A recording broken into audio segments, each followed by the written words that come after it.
Yeah, now I have to walk a little.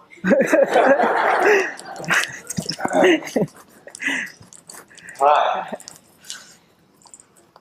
This is Tamar Rogoff. Hello, that's Gregg Mosgala.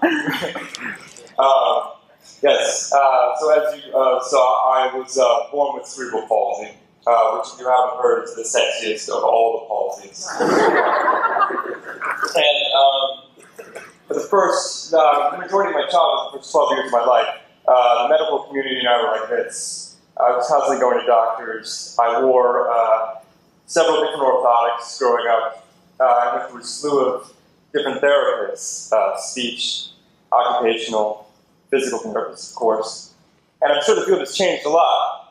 But my experience growing up in the 80s and 90s was that I would go to them or they would come to me, and for an hour, they would always do the same battery of stretches over and over and over again.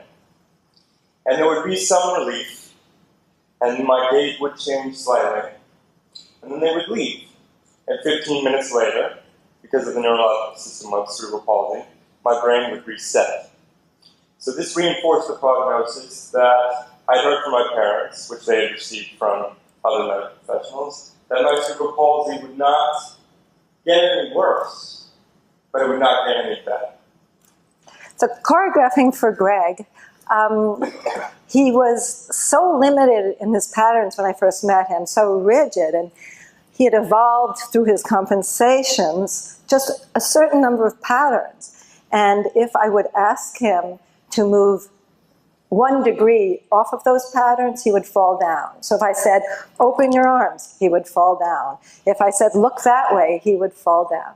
So it was pretty obvious that I had invited him to dance with me. I'd overcome many obstacles before, but it was pretty clear that this was pretty much impossible to cast him in a 1-hour role as this faun on stage. So what we did was we said, let's do it. And we set aside the better part of a year to be intensively working to make Gregg, before the performance, a dancer. I think what was most radical and innovative about Tamar's approach was its seeming simplicity.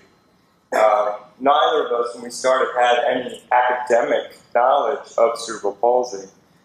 So we had to develop our own vocabulary based on Tamar's unique choreographic language, which she calls body scripting. And we'll give you a little example, which you can all try yourself. So, like I would give him parts of the body.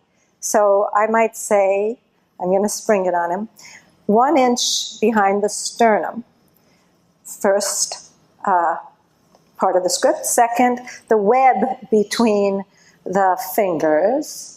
The third is the relationship between the eye to the armpit. You can notice these are not anatomically very big concepts. They're actually places in the body. So we got sternum, we have web of the fingers, we have the space between the eye and the armpit, and then the back of the nails on the right hand to the skin of the thigh. It's good. Yes, the skin of the thigh. So very, very simply, what the places are, and later on, the nuance of quality in the movement. So let's see what he does. You can all do it. Sternum. Oh, you do it here. Okay. Well, we do it. Well, just take a sternum, web, eye to armpit, back of the nails to thigh. Go. I want to watch. And so what? You just. I've done it like half a dozen times. Well, did you do it differently every time? Because sure. Okay. I mean, well, that's the part. Well, we'll get to this, but that's part of it. I mean, each time allows for difference and nuance, which is pretty incredible. And so, what again? This was our word, but what this served to do was we use the term declunking. So what this served to do was declunk my body. Since I didn't have knowledge of my body's individual parts or agency over those individual parts outside of my very rigid patterns, I basically moved through life, falling through space in one piece. So as I, once I knew a place, I could feel a place beyond the tension, and then utilize that place into the art and into my everyday life. And what was different, the paradigm shift from working with Tamar to my experience with traditional PT, was that when we worked together in studio and we left, the work didn't end there. She gave me very simple, practical directions that I could use outside of the studio. She listed that whole litany of symptoms in my alignment. Sternum up, ribcage extended, tightness in the hip flexors and whatnot. And the first directions she ever gave me were, my sternum was popped up. Imagine you have an arrow going up. Take your hand, put it on your sternum. Imagine that arrow going down. Just do that. Sternum down, sternum down. If the rib cage is totally splayed, take your hands, close your front ribs, open your back ribs. And then take your hand and drop your tailbone. What that did, just very simple, boom, boom, boom. And I could, that's it, just sort of give my body directions to counter the CP alignment into a more positive, natural, organic alignment. And I did this all the time. It became a sort of new working model for me. And I was so used to people looking at me anyway, it didn't matter that I was like walking down the street doing this sort of thing. But I think that was a key essential difference. Yeah, so awareness was the major thing, and investigation. So there was this constant, very active principle in our work, where he started to gain jurisdiction over his own body. He started to be the expert on his body. And of course, we were trying to body, try to understand the difference in each other's nervous systems. So we were doing this outside of the medical model entirely, outside of any kind of dance or choreography kind of model. We were outside the box completely. We had no insurance to worry about, no paperwork. We had an enormous amount of time. I'd been given a Guggenheim grant to do what I wanted to do, not specifically this, but I used this. And so it was like the gift of total indulgence in this exploration, which is really a gift in life. And so it gave us a chance to really push, and I wouldn't say take risks, because I always felt I was keeping him safe, but we did things, innovative things, we tried things. Like we did something called shaking, which a teacher of mine who'd been a ballet dancer who had gotten polio had gone to, I think it was Native American healers, and she had come across this approach called shaking, which we call shaking, and you can talk about that. Sure. It was shaking is essentially a release technique that Tamar has been using for decades now with this class and that course that she runs. But when she asked me to try it, she just had me lay down in constructive rest and do a very simple voluntary activity like open and close my arms or open and close my legs.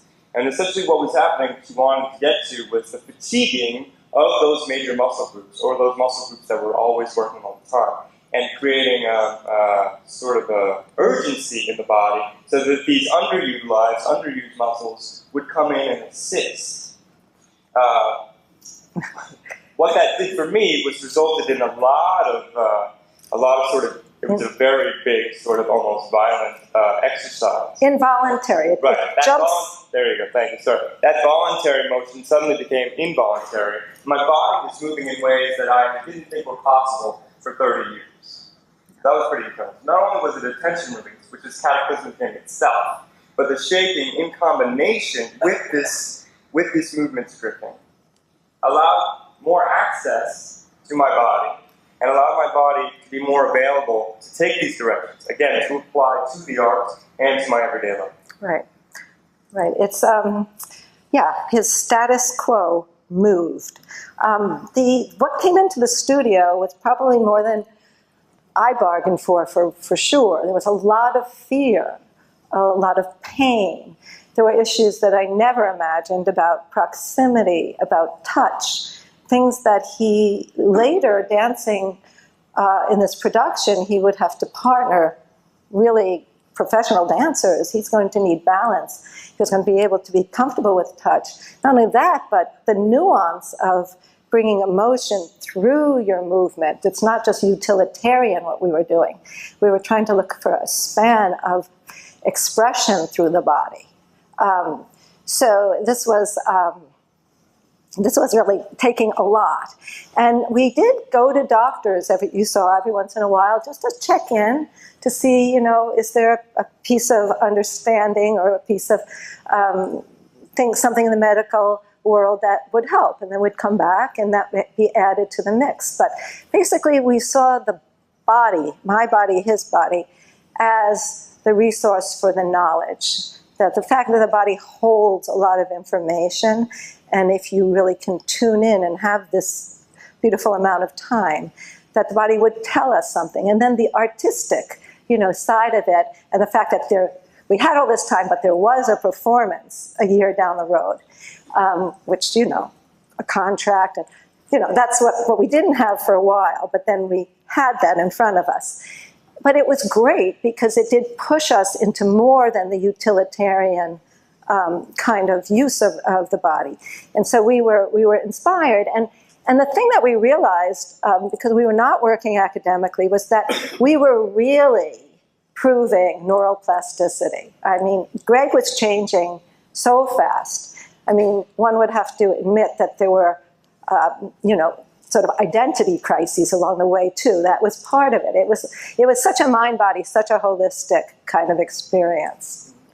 And I think what Tamar did is what any great choreographer does, is she moves, or they move their dancers past their perceived physical and emotional thresholds to a new awareness and agency of their body, and then ask them to communicate that vibrantly.